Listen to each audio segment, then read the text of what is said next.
नाज़रीन प्रोग्राम ही आहे सिंध में आऊं आहियां जो मेज़बान आसिफ जतोई असीं हिन वक़्तु मौजूदु आहियूं गुलशन हदीद में। गुलशन हदीद जे हिन वक़्तु कारोबारी इलाइक़े में मौजूदु आहियूं ऐं हिन वक़्तु असां सां गॾु मौजूदु आहे अंजुमन ताजरान जो जेको आहे सो उहिदेदार आहे।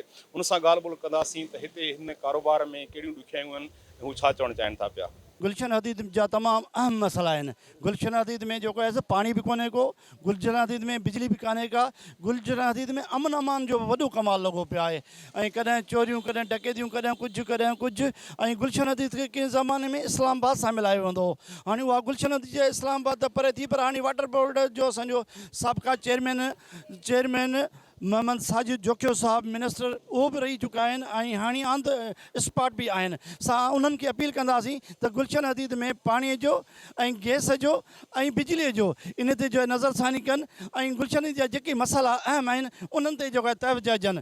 इनशा ताला रोड रस्ता जेके आहिनि उन में नाक़िस मटीरियल जे करे रोड रस्ता तबाह थी था वञनि। जो मटीरियल ते जेको आहे वधीक तवजो ॾिनी वञे, अहिड़ियूं कमेटियूं ठाहियूं वञनि जेको इन्हनि खे कमनि खे जी देखभाल कनि। छो जे करे ॾींहों ॾींहुं रोड जेको आहे गुलशन जा तबाह थींदा था वञनि, सेवरेज सिस्टम ख़तमु थींदो थो वञे, हर गली खां हर इलाइक़े खां दाहोड़ लॻी पिया आहे। असां वरी गुलशन हदीद खे उन शइ में ॾिसणु चाहियूं था त जीअं इस्लामाबाद हुई, वरी गुलशन हदीद खे उन इस्लामाबाद जे हिसा में ॾिसणु चाहियूं था। अदा हीअ गुलशन हदीद उहो इलाइक़ो आहे त हिनखे मिनी पेरिस चयो वेंदो ऐं मिनी इस्लामाबाद चयो वेंदो। अॼु हिन जी हालत जेका ॾिसूं था उनजे हालत ज़ाहिर ते ॾाढो अफ़सोस थो थिए। छो जो गुलशन हदीद में असां बि उते ई नंढा वॾा थिया आहियूं। सन 1984 खां वठी असांजी राइश आहे। अॼु हिन गुलशन हदीद जेका हालत ॾिसूं था, हिते अमन अमान जो मसइलो आहे ऐं ख़ासि करे सफ़ाई जो मसइलो आहे ऐं हिते रोशन ख़्याल पढ़ियल लिखियल माण्हू रहनि था। उन जे बावजूदि हिते रोज़ु अमन अमान जो मसइलो आहे, फुर धाड़ा आहिनि ऐं बिजली जो वॾो बहिरान आहे। छो जो कॾहिं बि गुलशन हदीद में ईअं न थियो आहे त जेका हालत हिन दफ़े थिए थी। ऐं पाणी जो मसइलो आहे, पाणी बि जेको आहे सो उन घरनि में पूरो कोन थो पए। असां वरी बि जेको आहे सो वक़्त जे हुकुमराननि खे चवंदासीं त अकुल जा नाखून खणो ऐं ख़ुदारा जेको आहे गुलशन हदीद जे माण्हुनि लाइ के सहूलियतूं पैदा कयो।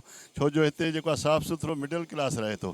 हिते आम को लेबर या मज़दूर क़िस्म जा माण्हू न आहिनि, सभु सफ़ेद पोश ऐं तमामु बहितरीनु क़िस्म जा जेको आहे माण्हू आहिनि। ख़ुदारा इन्हनि जो कुझु ख़्यालु कयो, इहे चवंदा। अस्सलाम वालेकुम। जैसा कि मैं गुलशन का रहायशी हूँ और यहाँ पे काफ़ी इशू हैं पानी के हवाले से, सेवरेज के हवाले से और बिजली के हवाले से। आए दिन लोड शेडिंग है, कभी 4 घंटे कभी 5 घंटे। हमारी गवर्नमेंट से आला सतह पे फेडरल से ये मुतालबा है कि गुलशन पे नज़रसानी की जाए। पानी के इशू बहुत ही है, यहाँ 3 दिन 4 दिन पानी नहीं आता, कभी 1 दिन देते हैं, कभी 3 दिन नहीं देते। प्रॉपर बिल हम पे कर रहे हैं वाटर बोर्ड को और बिजली को। तो ये हमारा इशू है। कारोबारी हैसियत से भी इस इलाके में बहुत से मसले मसाइल पैदा हो गए।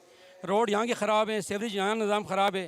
तो हम आला क़यादत हमारे CM मुराद अली शाह साहब से, फेडरल से वज़ीर आज़म मियाँ शहबाज शरीफ से मुतालबा करते हैं गुलशन हदीद पर नज़रसानी की जाए। बहुत शुक्रिया।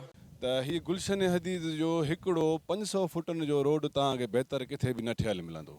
हाणे तव्हांखे ख़बर हूंदी, तव्हां हितां भरिसां हलिया वञो, जेको आहे सो हीअ स्टील टाउन जी 2 किलोमीटर जी आबादी आहे। स्टील टाउन रहियो आहे, 40 साल थी विया आहिनि उन्हनि जो रोड अॼु ॾींहुं ताईं नथो टुटे। उनजी वजह कहिड़ी आहे? उनजी वजह इहा ई आहे त माना तव्हांखे बहितरीनु कारकर्दगीअ जी हू पाण ज़मानतूं निशानी था ॾियनि।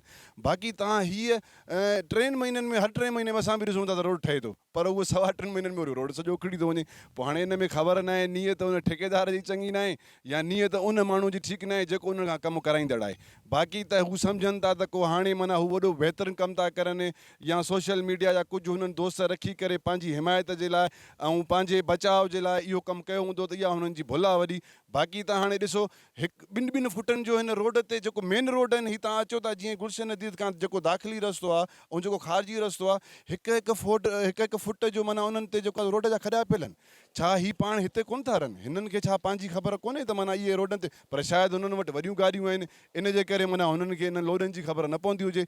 पर हीअ जेको मेन रोड आहे, घटि में घटि ख़ुदारा इन खे त क्लियर कयो। जेका ॿाहिरि जी सुवारी अचे थी वञे थी उन्हनि खे त क्लियर छॾियो। हाणे बासर जेके वॾा बंगलनि वारा आहिनि, मूंखे बि अफ़सोस सां चवणो थो इहो पए त हे जेके वॾनि बंगलनि वारा रहनि था उनजे साम्हूं हाणे उन्हनि वरी पंहिंजा ज़ोर ऐं पंहिंजो असरु ॾेखारण जे लाइ वरी पंहिंजी घर जे आॾो ब्रेकर ठाहिराया आहिनि। यार हाणे तव्हां ब्रेकर हिते मेन रोड ते, हलंदड़ रोड ते कीअं था ठाहे सघो?